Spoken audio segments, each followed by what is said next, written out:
Howdy, everyone. So, need a little help from all of you, and to appreciate some comments and some suggestions on this part. So, obviously, we're here with our M1079 military truck, BAE rebuilt 2009. Yeah. All right. So here is our issue. Eco hubs. Let me have a drink real quick. Yeah, eco hubs. 12.6 miles a gallon over a 500-mile trip. You got to do it. Good investment. But back to the subject. So we picked up a diesel heater to heat the back. Brand new, never been used. I did find this on Facebook Marketplace for $150, so good deal. The gentleman did cut the exhaust. I think maybe it's why he sold it, because it doesn't slip over. So I'll fix that or just get a new exhaust piece. But here's our situation. Where should we mount it in here? So obviously heat rises, and I'd prefer not to have it fully in and cut a hole for the exhaust out. I'd rather have this outside somewhere. We're not going to leave it on all the time. Obviously, during the summer and stuff, we won't take it with us. It gets cold during the summer up in the mountains, but we'll be all right. So here's a couple scenarios, and I'd like your input on where you would mount this heater on this big old box. So, option one. So here we are keeping the factory power on this. So obviously you have power in and power out. I already bought an RV 50 amp plug. I'm going to put in place of one of these and paint it tan so it looks kind of original.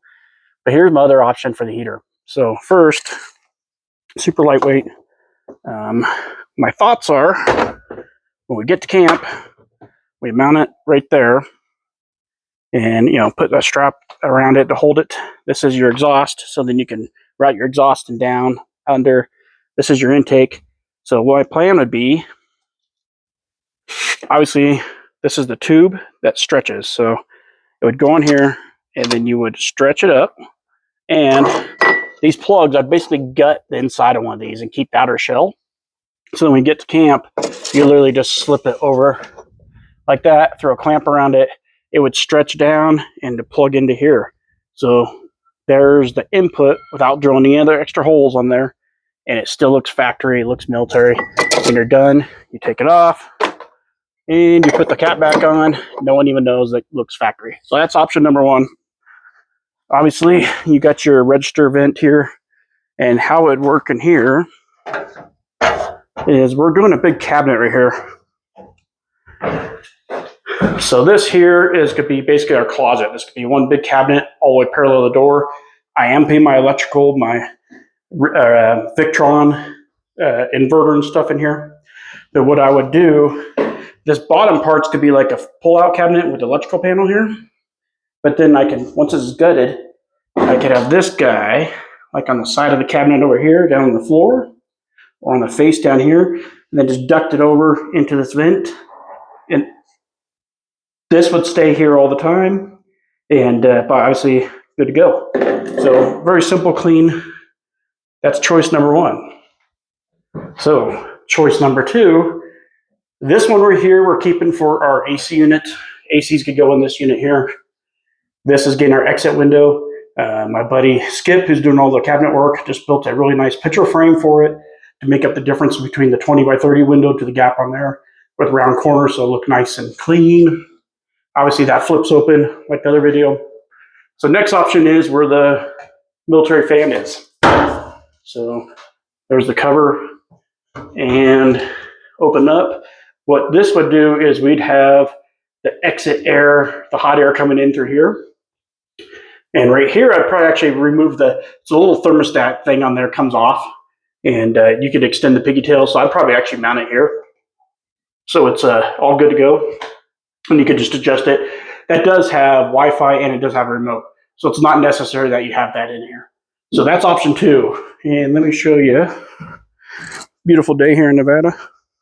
It's actually a storm coming. It's going to be snowing and raining all week till Monday. So try and get as much done as I can. So option two is the outside. You can see the panel there.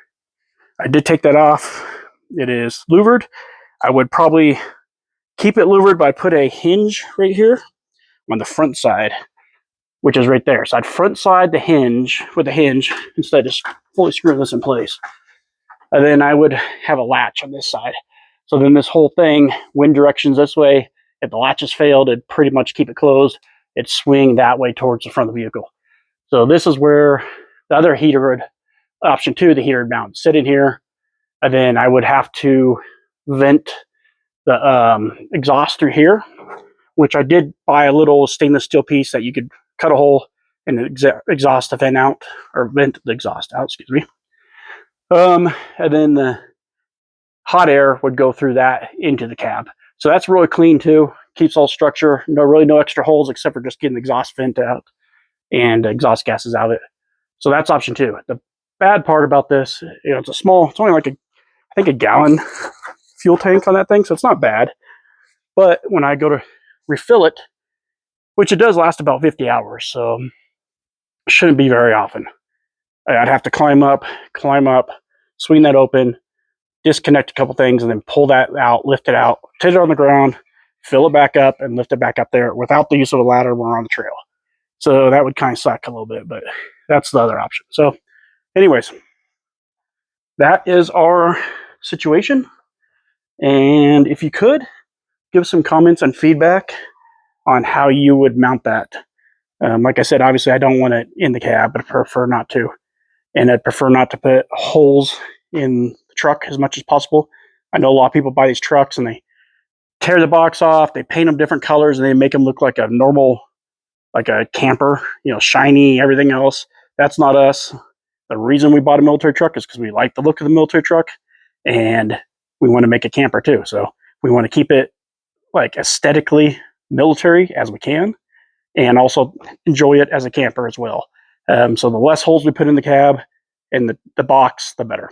So yeah, shoot us a comment, please. Share the video. Get other people to do comments, please and thank you. So I want to try to get this thing in here so we could go out camping again and not have a condensation issue. And none of the cabins are done obviously yet, but we'll get them done and get out and enjoy some Nevada dirt roads while everything's being built out. So appreciate it. Thanks everyone.